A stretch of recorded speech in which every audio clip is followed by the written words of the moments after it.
April 2011, here in Nottingham, Jackie Bartlam was brutally attacked and murdered by her own son, Daniel, in their family home. He was just 14 years old. After bludgeoning Jackie to death with a hammer, Daniel set her body alight. He had fantasized about killing her for months. He'd plotted, planned and scripted his own mum's death. I've been working with children for over 25 years, and in that time, I've been invited into hundreds of family homes around the world. I understand the complex human nature of children, their behaviour and healthy, functional family life. And for me, the words evil and children just don't sit well together. How can someone so young commit, follow through and execute such a monstrous act? And in this case, what motivates a young boy to murder his own mother?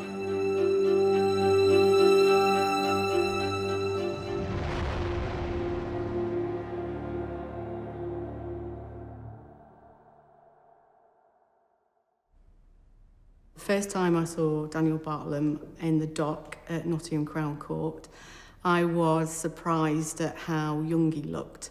He didn't look 14 years old, he looked maybe 11 or 12. And for the first time as a journalist, I found out what exactly this boy was charged with and what he'd done. It was shocking. It was absolutely tragic to think that a boy of that age could dream up such a plan, put it into action, and then leave the house and pretend that he was the hero that had led the family dog to safety and his young brother. Unfortunately, his mother had been left in the house and had perished. In 2012, Daniel Bartlam was sentenced to 16 years in prison for murdering his own mother. The press were quick to brand the youngster a devil child. To find out that Daniel planned to kill his own mother and then hear all the details, it is also hard to believe. The most difficult part for us, and something that only Daniel can answer, is why. In my many years working with kids, I've seen some troubling examples of family life. Cases of parents abusing children, neglect, and at times, for sure, teenagers pushing the boundaries. Thankfully, I've never encountered a family where I actually feared for the life of a parent. Jackie Bartlam's partner, Simon Matters, was away for the Easter weekend. By the time he returned, the bottom had fallen out of his world. Can you take me back? I'd spoken to Jackie on the morning, so it was Easter Sunday.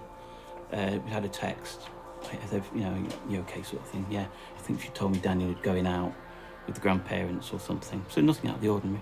Next morning, there was a news report there'd been a fire in Nottingham, in Arnold, and that's all I got. That's all I knew. And then sort of maybe an hour later, it confirmed that there'd been a fire on this particular road where she lived. And I didn't know at that point, but I knew straight away it was her house. I don't know why. Still don't know to this day why, but I knew it was her house. Straight away I thought Daniel.